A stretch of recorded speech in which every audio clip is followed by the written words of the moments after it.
বন্দে শ্রীকৃষ্ণ চৈতন্য নিত্যানন্দ সহোদিত গৌরাদয়ে পুষ্পবন্ত চিত্র সন্দৌ তমোনদ আজানুলম্বিত ভুজৌ কনকাবদাত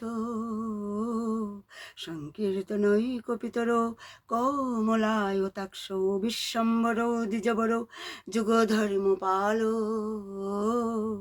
বন্দে জগত প্রিয় করো করুণাবতার নমো পঙ্কজ নাভায় নম পঙ্কজ মালিনে নমো পঙ্কজ নেত্রায় নমস্তে পঙ্কজাঙ্গ্রয়ে।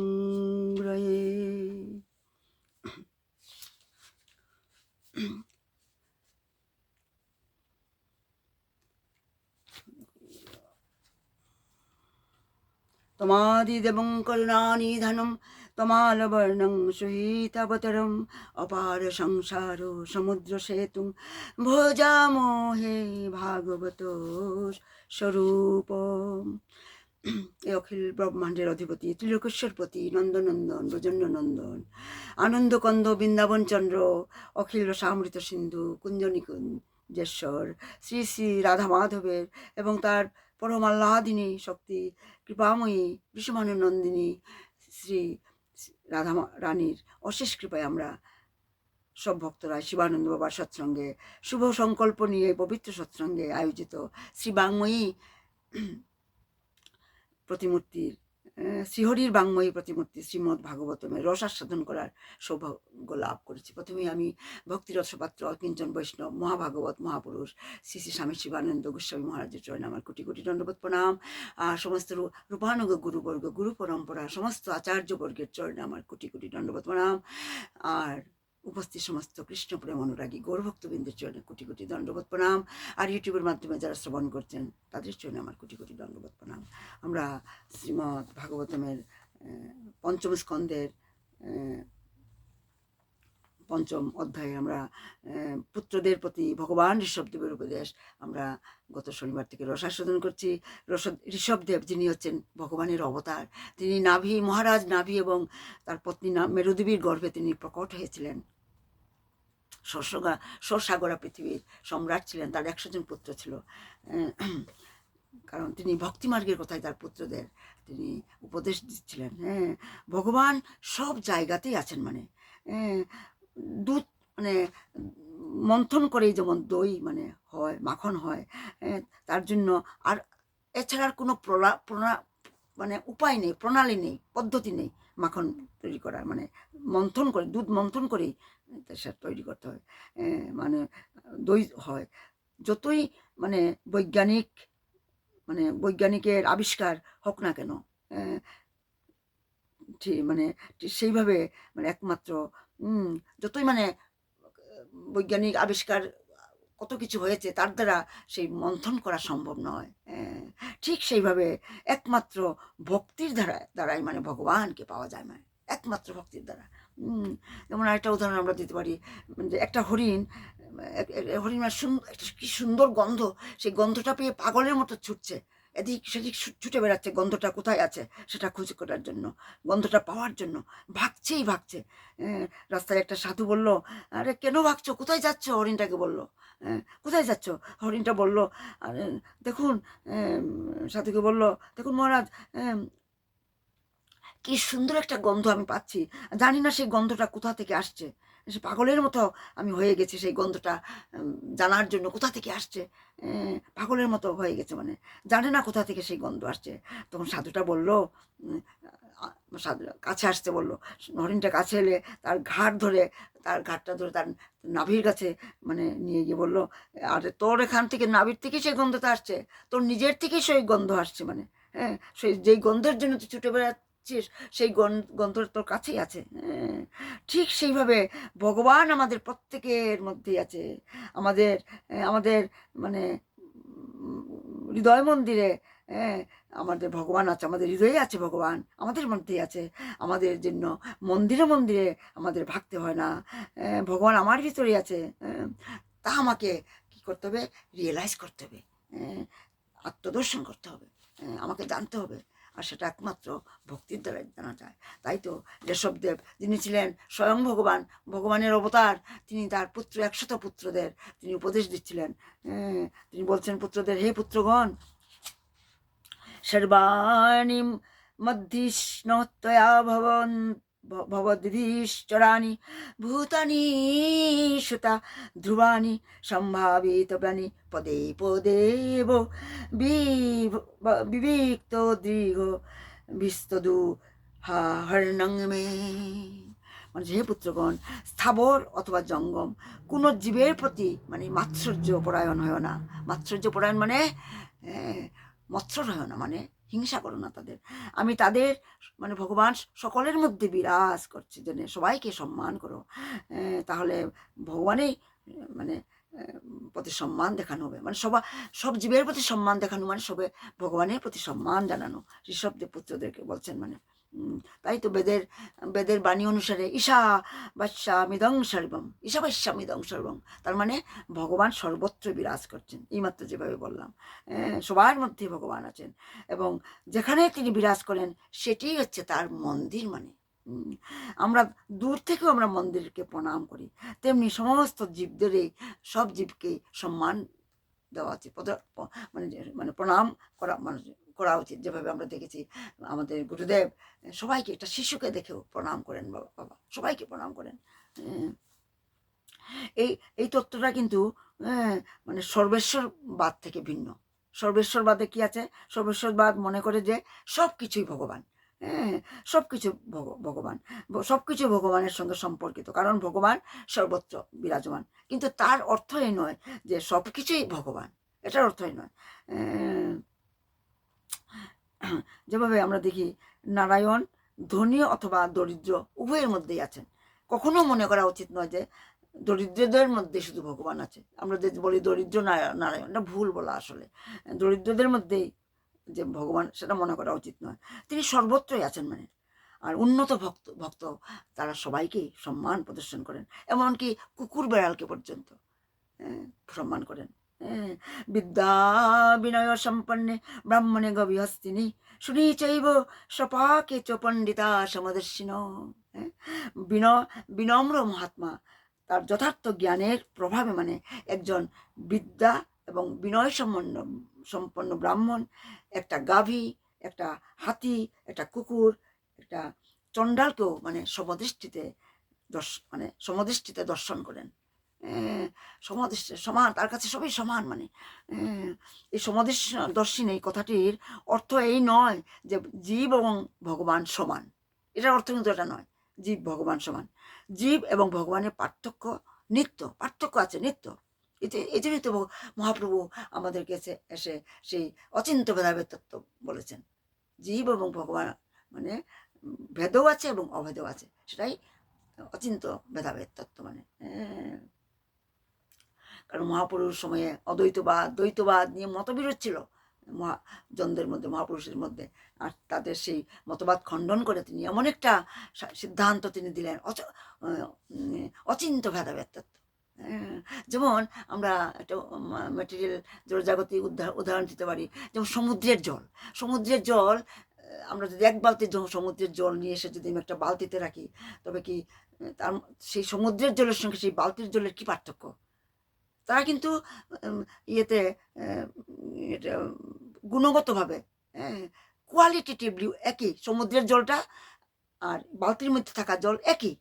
যে সমুদ্রের জলে যেগুলি আছে কোয়ালিটি, বালতির জলটা তো একই আছে, কোয়ালিটেটিভলি ওয়ান, কিন্তু কোয়ান্টিটেটিভলি ডিফারেন্ট, আয়তনগতভাবে ভিন্ন।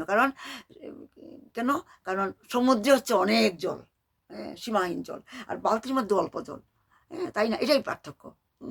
তাই গুণগতভাবে কোয়ালিটেটিভলি ওয়ান বাট কোয়ান্টিটেটিভলি ডিফারেন্ট। ঠিক সেইভাবে ভক্ত এবং ভগবানের মধ্যেও কোয়ালিটেটিভলি ওয়ান বাট কোয়ান্টিটেটিভলি ডিফারেন্ট। মানে ভগবান হচ্ছেন অনুচৈতন্য, বিভু চৈতন্য, আর আমরা জীব হচ্ছি অনুচৈতন্য। আমরা আজকে কি আছে, কাল কি হয়েছে আমরা মনে রাখতে পারি না। আর ভগবান সেই কোটি কোটি বছর আগে আমাদের কতবার যে জন্ম হয়েছে, কি দেহ পেয়েছিলেন, সব ভগবানের মনে আছে। তাই তিনি তো অর্জুনকে বলেছিলেন। হ্যাঁ, তাই এটাই হচ্ছে পার্থক্য। মানে তাই বলা হয়েছে পদ্মপুরাণ থেকে মধ্যাচার্য আরেকটা মানে একটা শ্লোক বলেছেন, সেটা উপপাদয়েৎ পরমানং জীবৈভ্য য পদে পদে ভেদেনৈব চৈত চৈতস্মাৎ প্রিয় বিষ্ণুস্তৌ কশ্চন। মানে যিনি জীবাত্মাকে পরমাত্মা থেকে ভিন্ন রূপে দর্শন করেন, তিনি ভগবানের অত্যন্ত প্রিয়। মানে আর পদ্মপুরাণে সেটাও বলা হয়েছে, যো হরেশ্চৈব জীবানাং ভেদবক্তা হরে প্রিয়। যিনি যিনি প্রচার করেন যে জীব ভগবান থেকে ভিন্ন, তিনি ভগবান শ্রী বিষ্ণুর অত্যন্ত প্রিয়। মানে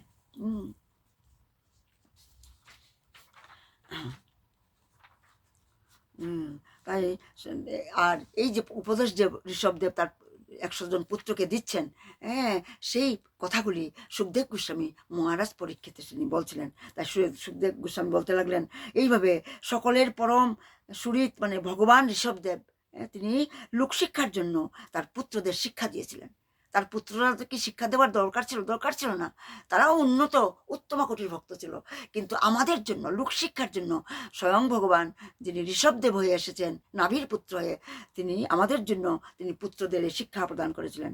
যদিও তার পুত্ররা সবাই ছিল সুশিক্ষিত ছিল, তারা বানপ্রস্থ আশ্রম গ্রহণ করার পূর্বে পিতার মানে পুত্রদের মানে কিভাবে উপদেশ দেওয়া উচিত সেই দৃষ্টান্ত স্থাপন করার জন্য তিনি তাদের উপদেশ দিয়েছিলেন।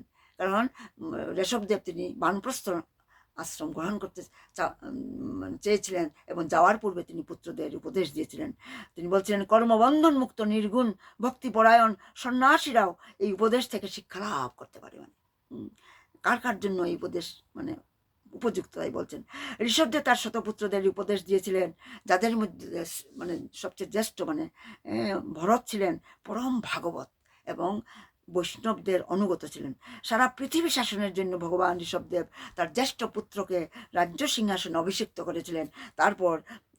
তারপর অনিকেত হয়েও শরীর মাত্র পরিগ্রহ করে উন্মত্তের মতো মানে দিগম্বর এবং বিমুক্ত কেশ হয়ে তিনি আহবনীয় অগ্নিকে নিজের মধ্যে স্থাপন করে তিনি ব্রহ্মাবর্ত থেকে পদব্রজে গমন করলেন। উপদেশ দিয়ে তিনি উন্মত্তের মতো, পাগলের মতো মানে উন্মুক্ত কেশ খুলে মানে বিমুক্ত কেশ করে মাত্র অনিকেত হয়েও মানে তিনি মানে পদব্রজে মানে গমন করলেন ব্রহ্মাবর্ত থেকে। তাই বলছেন,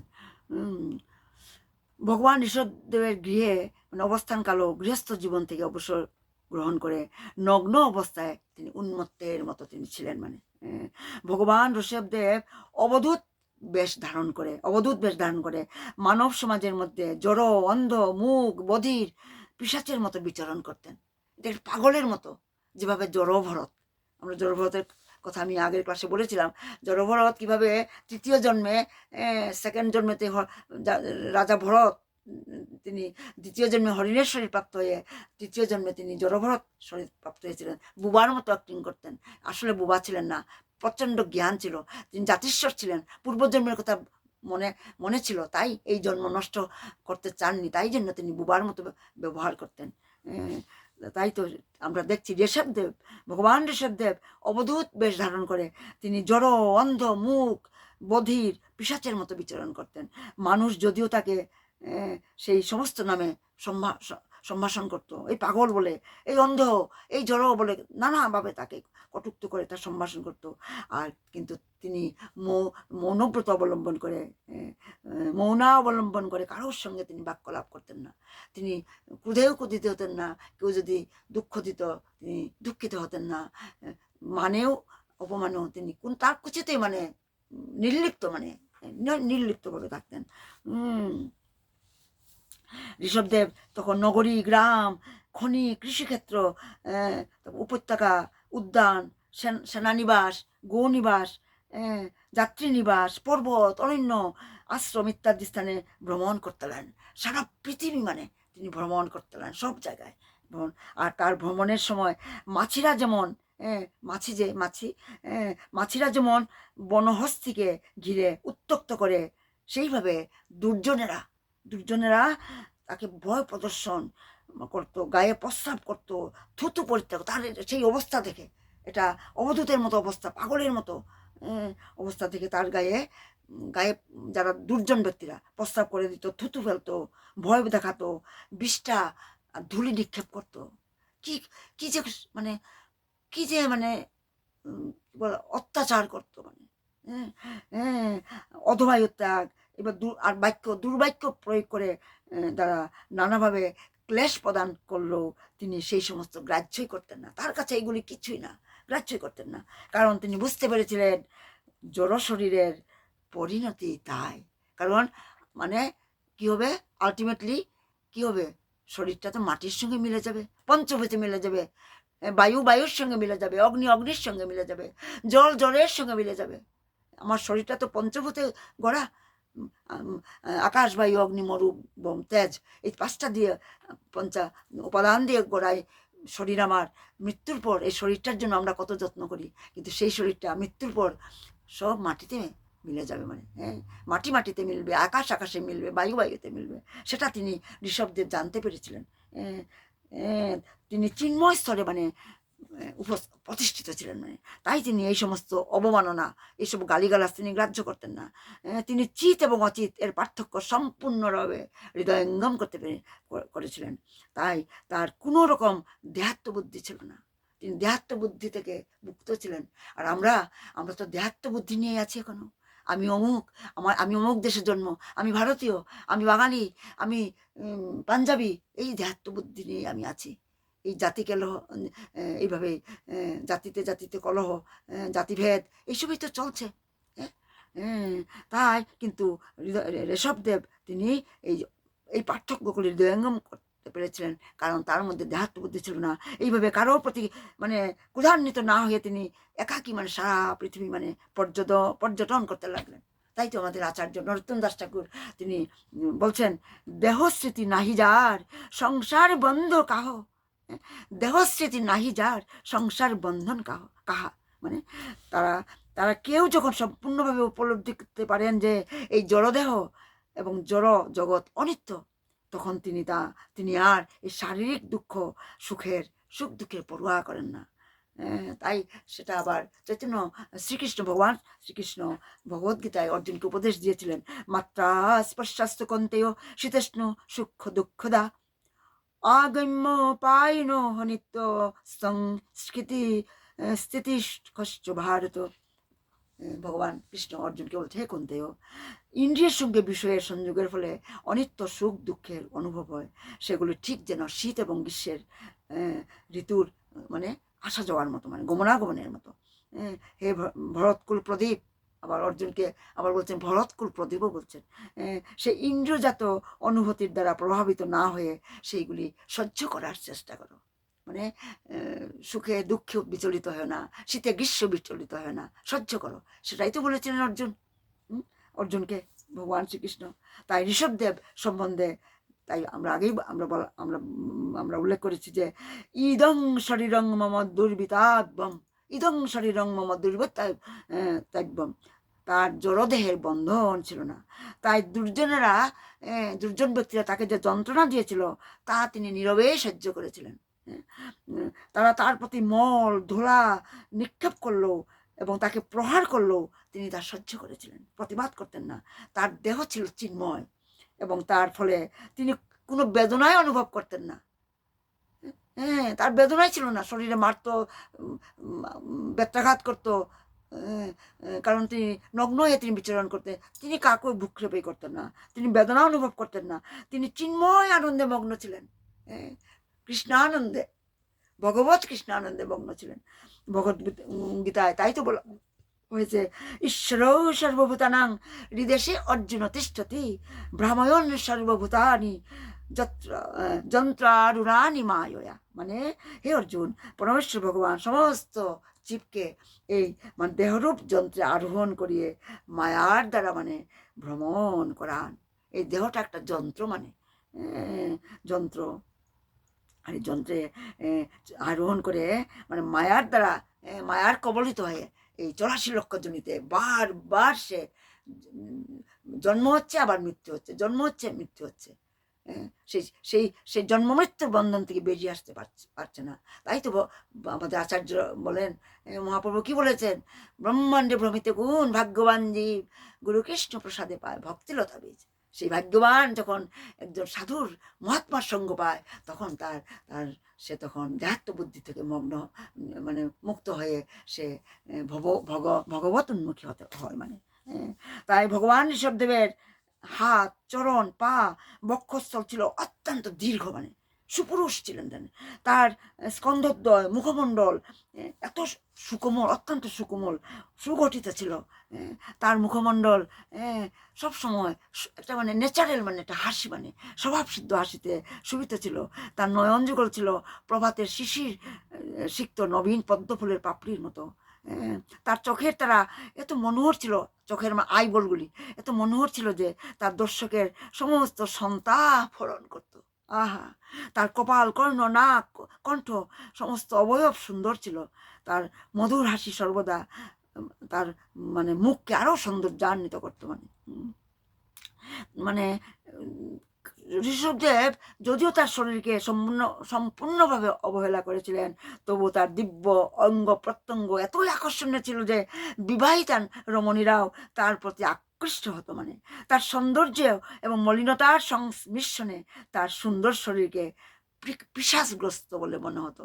এত সুন্দর সুঠাম দেহর মধ্যে সেই মলিন মানে মানে মলিনতার মিশ্রণে বা সংমিশ্রণে সেই তার সুন্দর শরীরটাকে পিশাচগ্রস্ত বলে মনে হতো। মানে ভগবান ঋষভদেব যখন দেখলেন যে জনসাধারণ তার যোগ সাধনার প্রতিবন্ধকতা করছে, বাধা দিচ্ছে, তিনি তো ভগবানের আনন্দে মগ্ন, ভগবানকে স্মরণ করে চলছেন, কিন্তু তিনি দেখলেন যে এই তাদের যে উৎপাত, তাদের যে এই যে অত্যাচার, তাদের বিষ্ঠা নিক্ষেপ করতো, মলমূত্র করতো, থুতু ফেলতো, এইগুলি তার যুগ সাধনার পক্ষে তার মানে প্রতিবন্ধকতা সৃষ্টি করছে। তখন তিনি তার প্রতিকারের জন্য তিনি কি করলেন, তিনি অজগর বৃত্তি গ্রহণ করেছিলেন। অজগর বৃত্তি, সেটা আবার কি? অজগর বৃত্তি মানে কি? মানে তিনি এক স্থানে শয়ন করে আহার, পান, মলমূত্র পরিত্যাগ করতেন। তিনি এখন আর পরিব্রাজক হয়ে তিনি আর কোথাও যান না।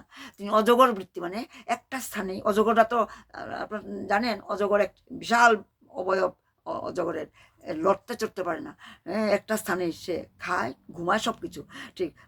ঋষভদেবও অজগর বৃত্তি গ্রহণ করে, মানে একই স্থানে শয়ন করে আহার, পান, মলমূত্র পরিত্যাগ করতেন। সেখানেই মলমূত্র, সেইখানেই অবলুণ্ঠন করতেন। তার ফলে তার শরীর তার নিজের বিষ্ঠা মূত্রে লিপ্ত হয়েছিল। কারণ ওখানে দিনের পর দিন, মাসের পর মাস এক জায়গাতে একটা স্থানেই মলমূত্র, যার যে সমস্ত শরীরে মল বিষ্ঠা মূত্রে মানে লিপ্ত হয়ে গিয়েছিল, যাতে যাতে মানে দুর্জন ব্যক্তিরা, মানে বিষয়ী ব্যক্তিরা, বিরোধী ব্যক্তিরা, তারা যেন তাকে এসে বিরক্ত না করে, তাদের থেকে রক্ষা পাওয়ার জন্য, তাকে যাতে আর যন্ত্রণা না দেয়। কারণ যখন দেখবে বিষ্ঠা আছে, মূত্র নোংরা, সেখানে তো মানুষ যাবে না, না কাছে যাবে কি? যাবে না। তার জন্য তিনি এই মানে এই অজগর বৃত্তি গ্রহণ করেছিলেন। যেভাবে আমার মনে পড়ে গেছে, যেভাবে গৌরকিশোর দাস বাবাজি বৃন্দাবনে রাধাকুণ্ডে, বেশি দিন হয়নি, গৌরকিশোর বাবাজি তিনি মানে কি করতেন, বিষয়ী লোকরা অনেকে এসে সকালবেলার থেকে এসে মানে নানা প্রশ্ন করতো, ভোজন সাধনা তার ব্যাহত হতো, মানে গৌরকিশোর দাস বাবাজির। তাই তিনি সেই মান্ডেন লোক, জাগতিক লোকের থেকে রক্ষা পাওয়ার জন্য কি করলেন কি, তিনি কুটিরে সকালবেলায় তিনি উঠে কি করতেন, সেই আমরা মল যেখানে ত্যাগ করি, পায়খানা যাকে বলা হয়, সেখানে গিয়ে বসে থাকতেন। সেখানে গিয়ে বেশি সাধন ভোজনা মন্ত্র জপ করতেন, হরে কৃষ্ণ মহামন্ত্র করতেন। তিনি ব্রজে রাজা কৃষ্ণ সেবা, ব্রজে রাধা কৃষ্ণ সেবা মানুষে করিবে, তিনি সেখানে বসে তিনি যেখানে মলমূত্র ত্যাগ করা হয়, সেখানে বসে সেই ছোট্ট বাঁশের যেটা, সেখানে বসে তিনি ভোজন করতেন। তাই তিনি ভাবতেন এই স্থান, ওই যেখানে আমার কুটির, যেখানে মানে বিষয়ী লোকরা আসে আমাকে জ্বালাতন করে, এর চেয়ে বাবা এটাই ভালো আমার। তা সেটাই বলা হচ্ছে। মানে তাই আমরা দেখছি আমাদের মানে সাধু এখনো বৃন্দাবনে এইরকম অনেক আছে, অনেক আছে এরকম, যারা নির্জনে মানব সেবা করে চলছে। বাইরে থেকে দেখলে মনে হয় এরা পাগল বোধ হয়, কাপড় চোপড় নোংরা, দাড়ি গজিয়েছে, মনে হবে কাছে যেত মানে মানে মানুষের ঘেন্না লাগবে। কিন্তু তারা যে মনে মনে, যে তারা যে নিরন্তর যে কৃষ্ণ ভজনা করে চলছেন, মানুষে ভজন করে চলছেন, সেটা জড়জাগতিক লোক আমরা বুঝতে পারি না মানে। তাই তিনি অজগরের মতো এক স্থানে শুয়ে থাকতে মনস্থির করেছিলেন ঋষভদেব। এইভাবে তিনি এক স্থানে শয়ন করে আহার পান করতেন, সেইখানে মলমূত্র ত্যাগ করতেন। আর এইভাবে তার কাছে মানুষ আর আসতো না। তস্য হজ পুরুষ সুরভি সৌগন্ধা বায়ুন্তং দেশং দোষ যুজনং সমন্তাৎ সুরভিং চকার। তার মানে যেহেতু ঋষভদেব সেই অবস্থায় ছিলেন, তাই মানুষ তাকে আর বিরক্ত করেনি। কিন্তু একটা কথা, তার মলমূত্রে কিন্তু কোনো দুর্গন্ধ ছিল না মানে। পক্ষান্তরে তার মলমূত্র এতই সুগন্ধিত ছিল যে তার সৌরভে চতুর্দিকে 10 যোজন পর্যন্ত স্থান মানে মানে সুরভিত হয়েছিল মানে। হ্যাঁ, আশ্চর্য তাই না? সুগন্ধ আসতো সেই মলমূত্র থেকে। তাই ঋষভদেব দিব্য আনন্দে মগ্ন ছিলেন অজগর বৃত্তিতে। তার মলমূত্র জড়জগতের আমাদের মলমূত্রের মতো না হয়ে সুগন্ধিত ছিল। আর যেমন আমরা কিন্তু জড়জগতে আমরা দেখি যে গুময়, গরুর যে গুময়টা, সেটা পবিত্র, তাই না?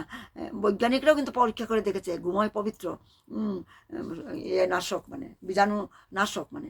সেই গুময় হচ্ছে জড়জগতে, গুময় হচ্ছে পবিত্র এবং বীজাণু নাশক বলে মনে করা হয়। গুময় যখন গোবর যখন একটা স্থানে স্তূপীকৃত বৃন্দাবনগুলো আমরা দেখতে পাই, রাধাকুণ্ডে যখন যাবেন দেখবেন মানে ব্রজবাসীরা তারা এগুলোই ব্যবহার করে। প্রত্যেকেরই তো গাই আছে, এটাই তাদের সম্বল।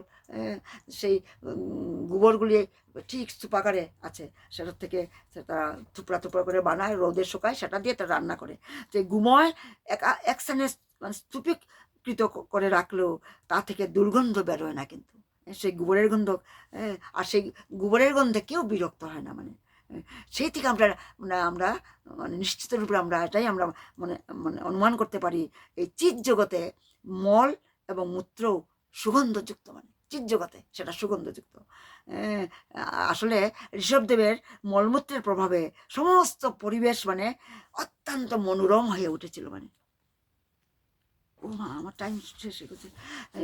আমি আজ এখানে আমি বিরাম দিচ্ছি। আমার ক্ষমা করবেন। আমি আমার ভুল ত্রুটি মার্জনা করবেন।